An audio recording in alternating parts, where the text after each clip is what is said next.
warahmatullahi wabarakatuh.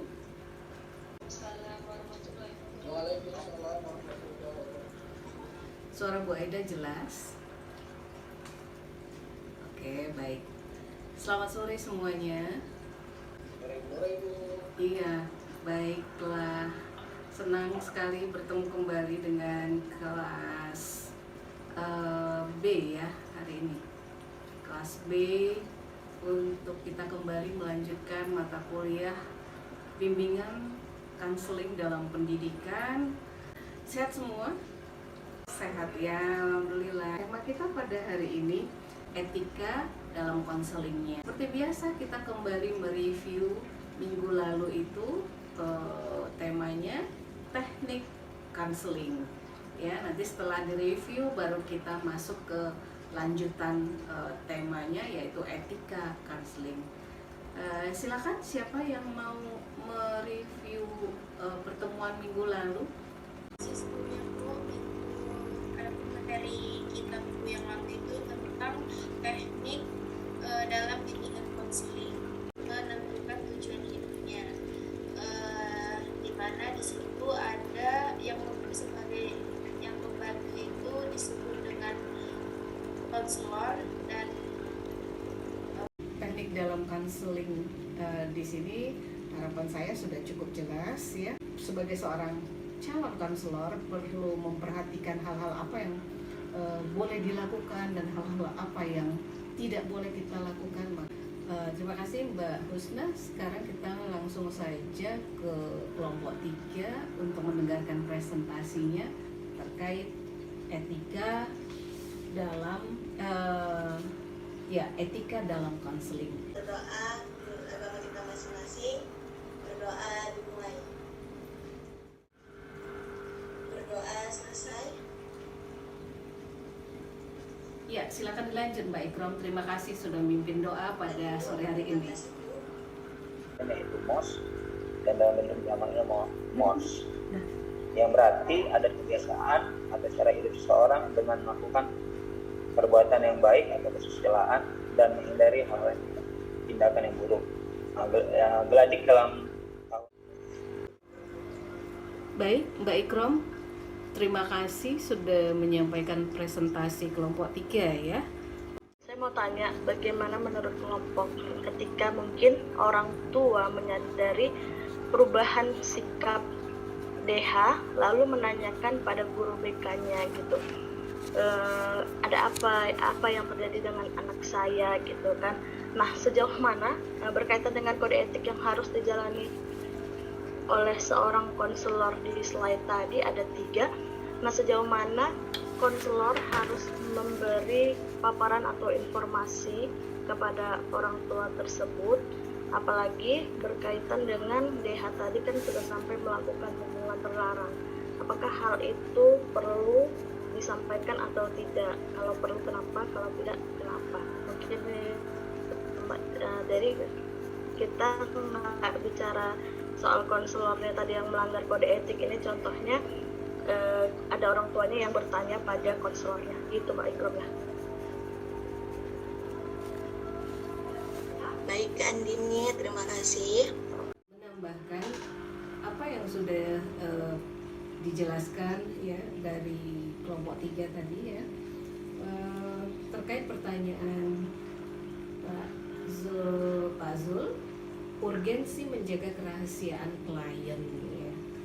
Kalau di sini udah jelas sekali urgensi menjaga kerahasiaan klien ini adalah tanggung jawab yang paling berat ya dari seorang konselor ya kepada kliennya. Kalau melihat urgensi menjaga kerahasiaan di sini, ini mengingatkan kita ya Bapak Ibu sekalian sudah mendapatkan mata kuliah kode etik psikologi ya. Ya, jadi etika, tema kita hari ini itu etika konseling itu enggak terlalu jauh sebetulnya ya dengan materi mata kuliah kode etik psikologi yang pernah kita pelajari gitu ya. Karena sebelumnya punya pengalaman seperti ini kan. Saya membantu dia siswa SD. Jadi salah satu SD swasta. Jadi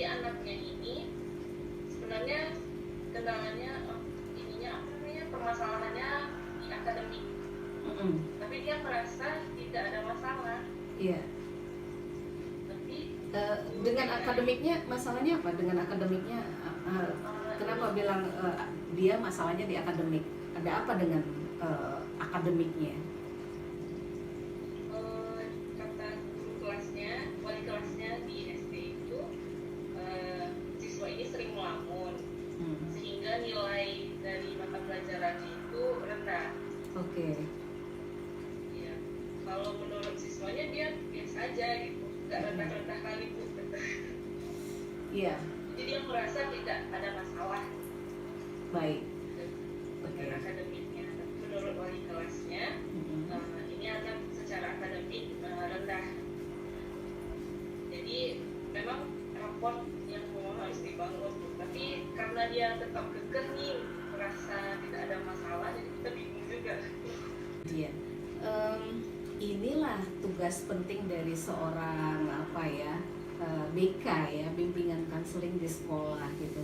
Kepekaan untuk melihat lingkungan sekitar. Yang paling utama adalah melihat tumbuh dan berkembangnya anak-anak, terutama terkait bagaimana prestasi akademik, potensi yang dimiliki, motivasi, kemudian kepribadian mereka apakah mengalami hambatan atau tidak gitu. Nah, terkait pertanyaan Mbak Widya tadi, untuk klien yang tidak sukarela datang kepada seorang konselor itu bagaimana gitu ya. Kalau kita lihat klien tidak sukarela itu kan adalah klien yang kehadirannya itu bukan kemauan dia gitu ya, bukan keinginan dia datang ke seorang konselor ataupun psikolog, tapi karena ada yang membawakan dia gitu ya. Nah, biasanya klien-klien yang seperti ini adalah klien yang dari sisi kepribadian adalah orang-orang yang introvert, ya, yang enggak terlalu yang dia banyak diem dengan tidak banyak mau berdiskusi terbuka dengan orang lain, kan itu salah satu ciri orang-orang yang introvert ya gitu, sehingga dia merasa mungkin ya seperti kata Mbak Widya tadi itu ya baik-baik saja seperti itu, padahal ketika ditelusuri prestasi akademik dia kok ini tidak ada mengalami perkembangan gitu. Sementara di sisi lain mungkin bisa jadi ini anak punya potensi atau ada hal-hal yang lain gitu. Nah, kalau udah seperti ini memang perlu ada juga kepekaan dari orang tua untuk membawakan si anak kepada BK di sekolah ya.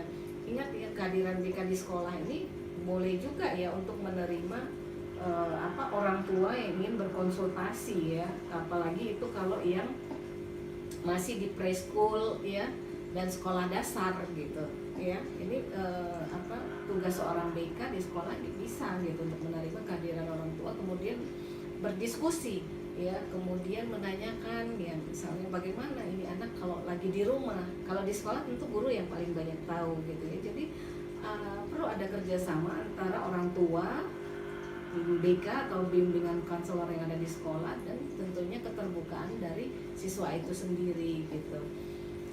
Begitu juga sebetulnya kalau ini dibawa ke konselor atau ke psikolog yang ada di luar sekolah gitu. Nah, pendekatan dari seorang konselor ataupun psikolog ini penting sekali kepada klien gitu. Gimana caranya supaya dia mau terbuka dengan permasalahan dia? Apa sebetulnya yang dia rasakan? Apa yang membuat dia kok prestasinya landai-landai saja gitu, nggak ada iramanya gitu ya. Bahkan untuk dari sisi kreativitas pun mungkin tidak terlalu unggul misalnya. Nah, itu bisa kalau seorang konselor bisa melakukan pendekatan dengan baik. Ingat ya, tema kita minggu lalu itu ada teknik counseling ya, ada attending di situ ya. Attending itu adalah langkah awal yang pertama sekali yang harus berhasil dilakukan seorang konselor kepada kliennya. Attending ya, bagaimana melakukan kontak supaya kliennya itu betul-betul merasa nyaman untuk dia mau berbagi cerita dengan seorang konselor seperti itu. Jadi bentuk lain tidak sukarela ini tentunya terkait dengan teknik seorang konselor dalam menghandle kliennya gitu, sehingga klien nantinya bisa merasa nyaman. Seperti itu Bu Widya, tambahan dari Bu Aida mungkin ya. Saya pengen cerita sedikit contoh kasus ya Bu Widya. Ini ada di permasalahannya di anak preschool itu. Kebetulan saya sendiri gitu yang melihat gitu, yang mengobservasi, yang melihat kebetulan ada kunjungan ke sekolah itu gitu ya, kunjungan tumbuh kembang anak.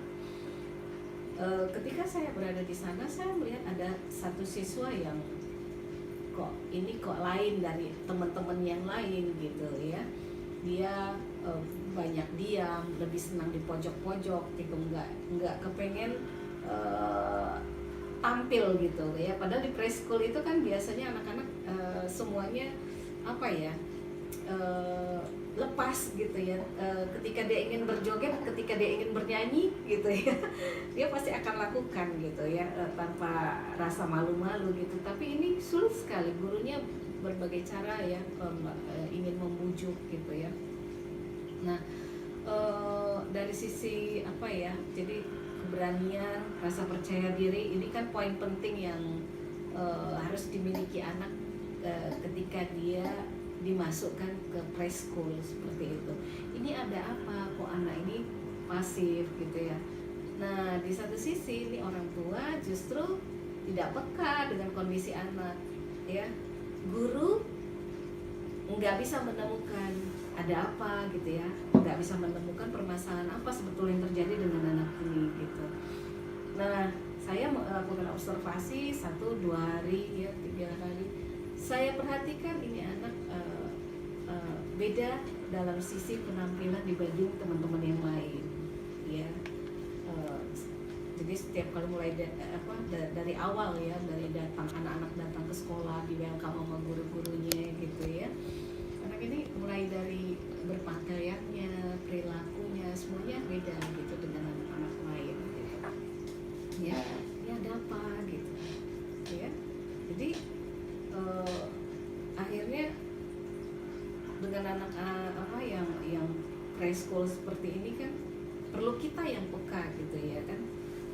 Dia kalau ngelihat ada dokter sekolah aja dia udah takut, ngelihat kita yang orang psikologi aja udah takut gitu ya kan.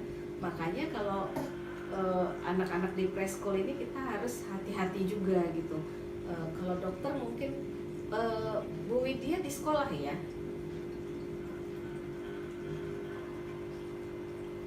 Jadi BK di sekolah ya? Kebetulan saya ada ikut bantu-bantu. Iya. Makanya kalau jadi dokter-dokter yang berkunjung ke sekolah itu alangkah baiknya itu bisa tidak menggunakan baju putihnya gitu ya. Terus kalau kita yang psikolog misalnya ya, pakai baju yang kesannya itu bikin anak-anak nggak takut lah. Kalau bisa jangan pakai yang blazer yang kesannya kaku misalnya seperti itu ya. Sehingga ya ketika anak-anak diminta oleh gurunya untuk datang gitu ya ke psikolog sekolah gitu atau ke dokternya gitu, dokter sekolah gitu, dia tidak itu kan tidak sukarela itu anak-anak itu ya kan gitu. Jadi dia merasa nyaman gitu. Nah kita sendiri pun sebagai dokter atau sebagai konselor atau sebagai psikolog di sana, dari kita sendiri pun tampilan kita pun kita harus bisa bikin nyaman anak-anak itu. Nah kalau nanti udah di SD, SMP, SMA kita boleh lagi berbeda lagi cara tampilan kita ya, penampilan kita ya, dari sisi cara kita berpakaian itu boleh mungkin kita lebih sedikit formal misalnya. Nah itu jadi kalau masalah sukarela tidak sukarela ini kaitannya ternyata bisa kemana-mana gitu rentetannya ya, dari kita yang psikolognya atau konselornya juga dengan kliennya, sama-sama saling menjaga. Paham ya maksud saya ya Bu Widya ya, penjelasan saya ya Bu Widya? Iya Bu, paham Bu.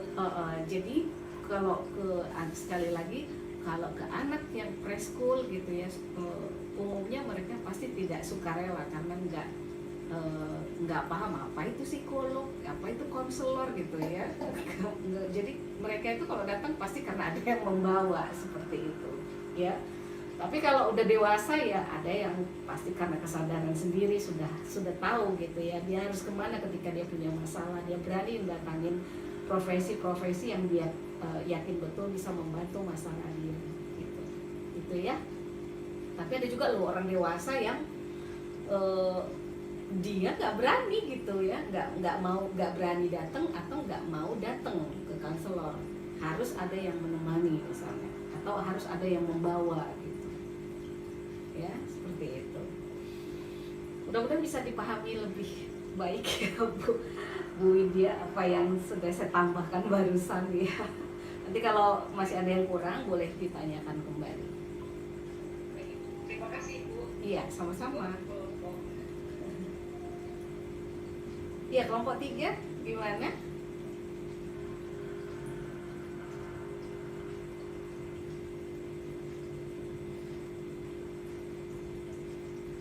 Untuk yang lain gimana? Cukup jelaskah? Teman-teman yang lain? Syaukina, Yunita, cukup jelas kan yang barusan? Pertanyaan-pertanyaan yang sudah dijawab tadi? Jelas ya? Yunita? Alhamdulillah jelas Bu. Jelas ya, alhamdulillah.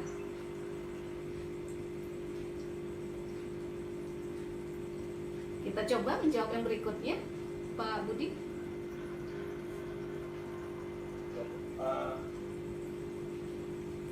Saya akan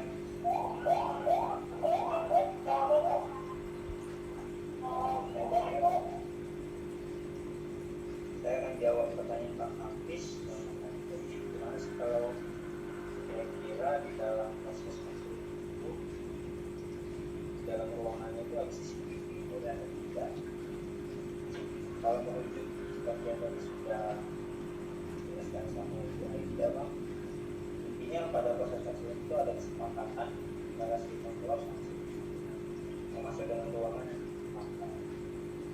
yang mana ruangan itu apa yang bisa masuk dan apa yang tidak bisa masuk di dalam ruangan itu. Kalau saya terkait CCTV, sekalipun itu bicara tentang si konselor melihat apa berarti itu kan tetap harus disepakati bersama.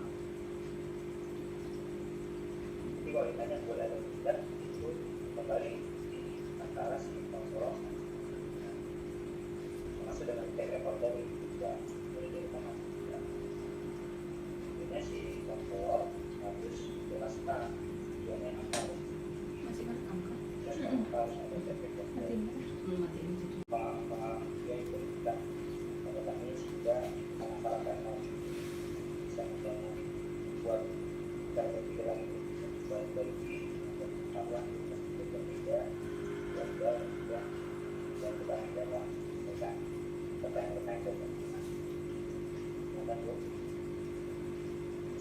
Oke, baik. Terima kasih Pak Budi, terima kasih kelompok 3 yang sudah menyampaikan presentasinya dengan sangat baik. Kita applause untuk kelompok 3 yuk. Iya.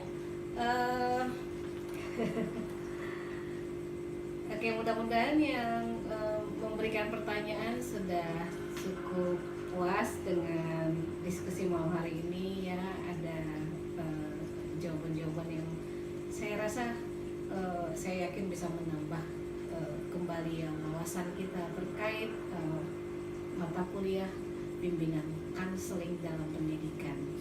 Baik, sebelum kita akhiri perkuliahan pada malam hari ini, izinkan Bu Aida share screen dulu ya, mengambil sedikit kesimpulan yang sebetulnya ini hal yang saya yakin Bapak Ibu sekalian sudah tahu lah gitu ya.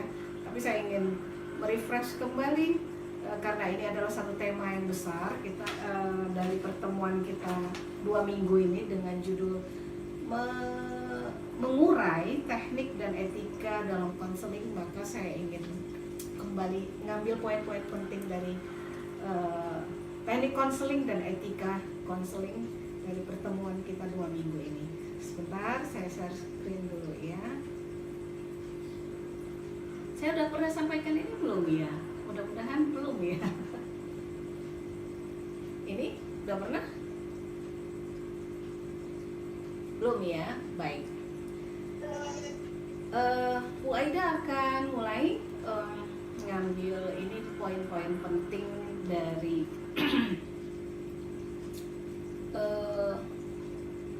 apa yang sudah kita bicarakan ya dari 2 minggu kemarin.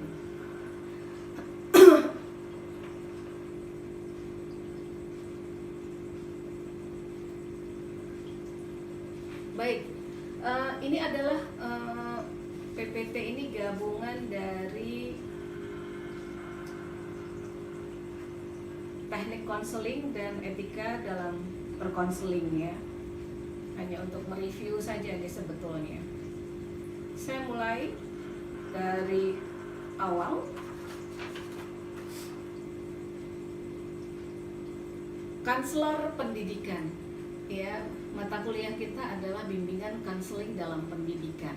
Maka pada akhirnya kita mungkin nanti akan banyak fokus sebagai konselor di pendidikan. Sebagai calon konselor pendidikan, kita semua harus sama-sama mempertajam kajian kita dalam disiplin ilmu, psikologi, dan pendidikan tentunya.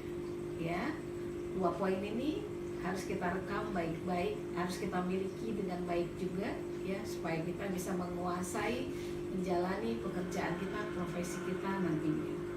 Lalu yang kedua, konselor itu supaya dia menjadi seorang yang profesional, pertama dia harus menguasai pengetahuan. Pengetahuan ini harus pengetahuan umum ya, secara umum.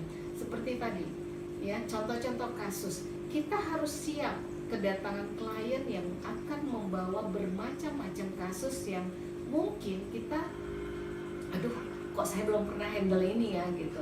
Tapi karena kita punya pengetahuan umum yang baik, kita nggak perlu panik gitu ya. Contoh seperti tadi ya, terjadi kehamilan misalnya gitu. Artinya sedikit banyak kita sebagai konselor harus paham dunia medis seperti itu. Itu salah satu contoh. Kemudian penguasaan emosional.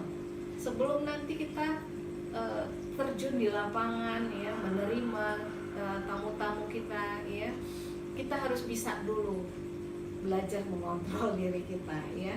Jangan kita nggak bisa belajar untuk menguasai emosi kita.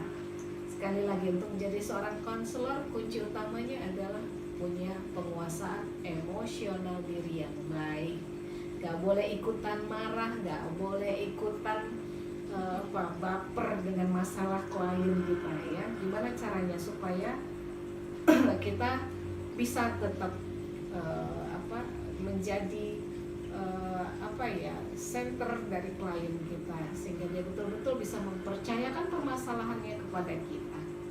Kemudian yang ketiga, paham tentang kepribadian ya, karena kita akan kedatangan lagi klien dengan macam-macam tipikal kepribadian. Ada yang introvert, ada yang ekstrovert. Kalau dapat yang introvert ya, mungkin kita akan sedikit mengalami kesulitan ketika harus mengeksplor permasalahannya, mencari tahu ya ada apa gitu ya, karena orang yang introvert biasanya sedikit tertutup ya, nggak semua masalah dia akan diceritakan pada kita. Kemudian kita harus bisa jadi orang yang dipercaya ya. Orang menceritakan masalahnya sama kita tentu karena dia sudah percaya sama kita, maka jangan sampaikan kepada orang lain. Ingat tadi di dalam diskusi kita itu ya, gimana caranya supaya kita bisa menjaga itu. Nggak sedikit loh ya klien yang pasti meminta supaya kita bisa meyakinkan diri dia bahwa dia percaya bisa menceritakan masalahnya pada kita. Jadi dia minta kita harus bisa menjaga kerahasiaannya, bisa dipercaya seorang konselor itu. Kedua, yang berikutnya, psikologis yang baik. Sebagai seorang konselor kita harus punya psikologis yang baik. Jangan jadi orang yang negative thinking, apalagi pesimis. Kita orang psikolog, kita orang konselor kok malah punya psikologis yang nggak baik, gimana mau membantu orang lain gitu ya. Kalau perlu kita pun sebagai seorang konselor atau psikolog pernah dihandle sama teman sejawat gitu, supaya kita tahu mana yang bisa kita benahi dari diri kita gitu. Kemudian menghormati pribadi, integritas dan privasi klien. Jangan kepo ya, mencari tahu apa yang nggak ada hubungan, yang tidak ada hubungannya dengan urusan pekerjaan kita sama klien. Jadi jangan dicari tahu yang nggak ada urusannya ya. Jadi yang kita bicarakan hanya permasalahan yang terkait dengan klien kita saja. Kemudian apa yang harus dilakukan konselor? Ini ya, semua kita yang berprofesi sebagai konselor nantinya, ini ada pendapat Kavanagh, ada 3 proses tahap konseling yang harus semuanya ya, semua konselor harus melakukannya. Yang pertama, introduction ya, melakukan pendekatan dengan klien kita. Lalu yang kedua, action itu kita langsung handle permasalahan klien kita, apa masalahnya. Yang terakhir, termination, itu bagaimana kita meng-closing permasalahan klien yang datang kepada kita sehingga dia merasa puas dengan kita, dia merasa terselesaikan permasalahannya, terbantukan dengan kehadiran kita. Itu ya 3 tahap yang semua konselor harus menjalani, 3 tahap ini. Kemudian teknik konseling yang perlu diperhatikan, jangan lupa seorang klien, seorang konselor itu harus menghargai klien saat berbicara. Jangan memotong pembicaraan klien ketika dia sedang begitu emosi. Kan kalau klien itu lagi bercerita tuh perlu dengan emosi, lagi sedih, itu jangan di-cut ya. Dengarkan, karena apa? Kita seorang konselor ini harus siap untuk menjadi pendengar yang baik bagi klien kita. Kemudian yang kedua, jangan pernah berhenti tersenyum. Ya, senyum ini akan memberi rasa nyaman kepada klien kita. Dan yang terakhir, selalulah terus berempati kepada klien kita. Berempati dalam artian kita bisa merasakan apa yang dirasakan oleh klien kita, sehingga dia merasa betul-betul diperhatikan oleh kita ya, konselornya ya. Dia datang kepada kita, kita beri perhatian, dia merasa terselesaikan masalahnya, dia puas dan kembali bisa berbaur di masyarakat. Itu satu hal yang sangat menyenangkan. Kemudian ini ya Bapak Ibu sekalian, ini adalah bagian dari teknik dan juga etika sebetulnya ini gabungan ya, bagaimana membuat nyaman klien kita. Dari 2 gambar yang saya tayangkan ini, menurut Bapak Ibu yang mana yang lebih pas situasinya untuk kegiatan bimbingan konseling? Baik Bapak Ibu, hari ini mungkin ini saja dulu yang bisa saya sampaikan di pertemuan Rabu 15 Juni 2022. Sudah semua ya kita sampaikan untuk materi besar kita pada hari ini, yaitu teknik dan etika dalam konseling. Baik, sebelum saya closing pertemuan kita pada malam hari ini, saya mau kasih oleh-oleh untuk Bapak Ibu sekalian. Satu quotation, jangan berhenti menebar kebaikan. Kalau ingin dicintai banyak orang, jangan berhenti menebar kebaikan. Itu saja dari saya. Insya Allah kita ketemu minggu depan. Senang sekali bertemu dengan Bapak Ibu sekalian. Salam sehat untuk kita semua. Assalamualaikum warahmatullahi wabarakatuh. Selamat sore, selamat melanjutkan aktivitas Bapak Ibu sekalian.